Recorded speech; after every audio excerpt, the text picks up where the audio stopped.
کہہ رہے تھے کہ یہ ان کی سیاست صرف ایک لیڈر کے اوپر گھومتی ہے. کیوں نہ گھومے؟ وہ پاکستان کا موسٹ پاپولر لیڈر ہے. وہ کل بھی وزیر اعظم تھا, آج بھی وزیر اعظم ہے.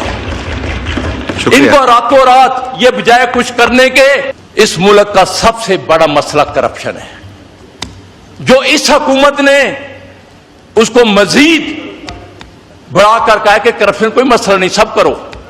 نیب میں 18 امینڈمنٹ کی, ساری پرسنل اسپیسیفک تھی.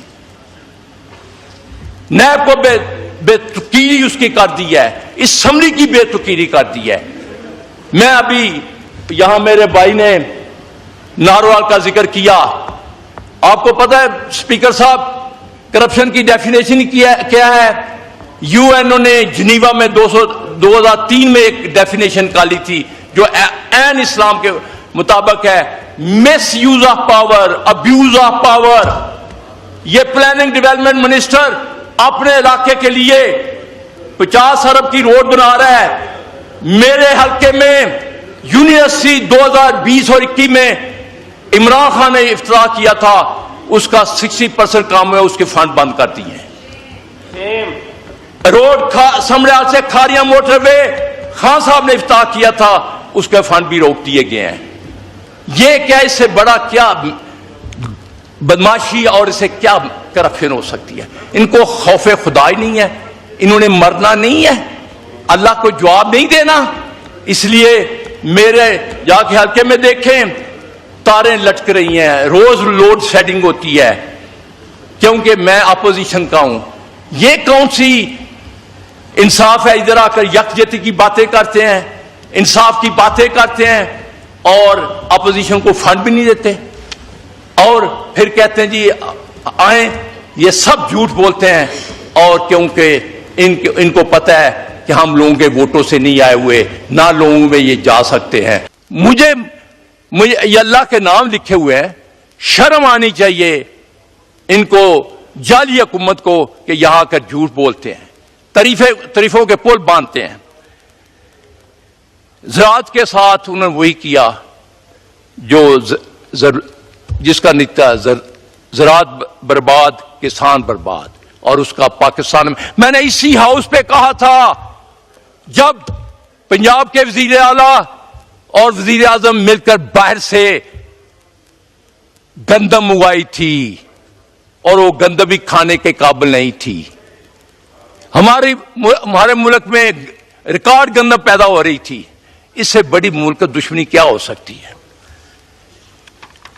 سی ایم صاحبہ پنجاب نے پہلے کسانوں کو کہا کہ میں آپ کو پورا, آپ گندم اگائیں, میں آپ کو پوری پرائس دوں گی. جب گندم پکی تو کہا کہ نہیں, ہم تو نہیں خریدیں گے. انڈیا ہمارے ساتھ والا ملک, وہاں ایک عام پارٹی کا وزیر اعظم ہے بھگوت سنگھ, 8 ایکڑ کا مالک ہے. وہ یقین کرتا ہے کہ ایک ایک دانہ کسان کا خریدا جاتا ہے. انہوں نے 5 سے 7 ولیج کے اوپر ایک مارکیٹ بنائی ہوئی ہے, اور 72 گھنٹے میں وہ گندم خریدتے ہیں, ان کو پیسے دیے جاتے ہیں. ہمارے ہاں زمیندار کو آڑتی لوٹتا ہے, مڈل مین 20 سے 2100 روپے بیچتا ہے, اور وہ بعد میں وہ کماتا ہے. یہ کیسا ملک ہے؟ گورنمنٹ کا کام ہوتا ہے وہ کسانوں کی, مزدوروں کی, وہ ویلفیئر سٹیٹ ہے ان کا سوچے, نہ کہ وہ ان کی دشمن بن کے یہ ثابت کرے کہ میں تو, کیونکہ ان کے اپنے پیسے باہر ہیں, ان کے کاروبار باہر ہیں, انہوں نے باہر چلے جانا ہے, انہوں نے یہاں نہیں رہنا. سب سے بڑا مسئلہ, مجھے اسپیکر صاحب پتا ہے آپ کو جلدی ہے, لیکن میں ادھر میرے سیالکوٹ کے ایک بل گیٹ صاحب بیٹھے ہوئے تھے, چلے گئے ہیں کیونکہ وہ دوسروں کی تقریریں نہیں سنتے. وہ سیاسی پنڈت بھی ہیں سیالکوٹ کے. میں آپ کو بتا دوں, جس طرح میں نے 6 مئی کو یہاں اسی فلور پر کھڑے ہو کر کہا تھا, حالانکہ رات کو اٹیک کیا تھا 6-7 کی رات کو, میں نے کہا تھا کہ انڈیا اس دفعہ ہم تمہیں اندر گھس کر ماریں گے, اور وہی ہوا. پاک افواج, ہماری تینوں افواج نے اللہ کے فضل و کرم سے اور پاکستانی عوام کا ساتھ دینے کی وجہ سے ان کو ان کے گھر گھس کر مارا اور 7-0 سے جنگ جیتی. اس کے لیے میں پاک فوج بری بحری فضائیہ کو اور ان کے چیفز کو خراج تحسین پیش کرتا ہوں. یہ اسی لیے ممکن ہوا کہ پاکستان میں یکجہتی تھی اور ہمارے لیڈر نے عمران خان نے جیل کے اندر سے پیغام بھیجا تھا کہ ہم سب کو چھوڑ کر پاکستان افواج کے ساتھ کھڑے ہیں اور انڈیا کا مقابلہ کریں گے, اور وہ کیا. اب میں غلام حکمران اور 47 کی پیداوار کو جو آئی ایف نے بجٹ دیا ہے جو, اور وہ ہمارے وزیر خزانہ صاحب نے یہاں آ کر پڑھ کے سنایا ہے, اس کی طرف آتا ہوں.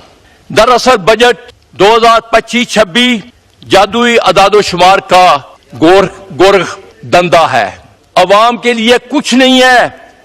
بظاہر یہ 17,573 ارب کا حجم ہے, لیکن زمینی حقائق, خواہ وہ بزنس طبقہ ہو, کسان ہو, مزدور ہو, جوان ہو, سب مایوس ہیں. ان کے لیے کچھ نہیں رکھا. یہ میں نہیں کہہ رہا, یہ ان کا اپنا پبلک سیکٹر ڈیولپمنٹ کہہ رہا ہے. ایک شعبہ نہیں ہے جہاں مائنس میں نہیں گیا. آپ مزدوروں کی منیمم ویج لے لیں جو 37,000 ہے, اور وہ انڈائریکٹ جو ٹیکس دیتا ہے ہر چیز خریدنے کے لیے, وہ تقریباً اس کا 2,000 روپے ٹیکس بن جاتا ہے. 200 یونٹ کا بل 8,000 آ رہا ہے. 2 مرلے کے گھر کا مکان پانی کا بل بھی اس کا 1,000 روپے آتا ہے. وہ کیسے غریب آدمی گزارا کرے گا؟ اسی لیے پاورٹی لائن جو ہماری 45% پہ چلی گئی ہے. اور پھر وہ مزدور جو ہے وہ انڈسٹری کے مالک کے رحم و کرم پر ہے. اس کو 37,000 بھی نہیں ملتا, اس کو رجسٹر بھی نہیں کیا جاتا کیونکہ ان کو بینیفٹ فنڈ دینا پڑتا ہے, گریجوٹی دینی پڑتی ہے, وہ اوائڈ کرتے ہیں. اس کے لیے کچھ نہیں رکھا. اسکول ٹیچروں نے یہاں ہڑتال کی, کیا ان کو پینٹ 10% انکریز دی ہے. ابھی پنجاب کی طرف آئے.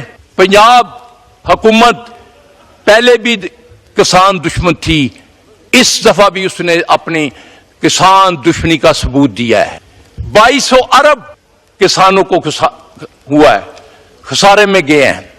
میں کیونکہ ایک زمیندار کا بیٹا ہوں, میں خود گندم اگاتا ہوں. یقین کریں جب گاؤں میں اچھا فصل ہوتا تھا پورا گاؤں سارا سال خوشحالی کا شکار رہتا تھا. آج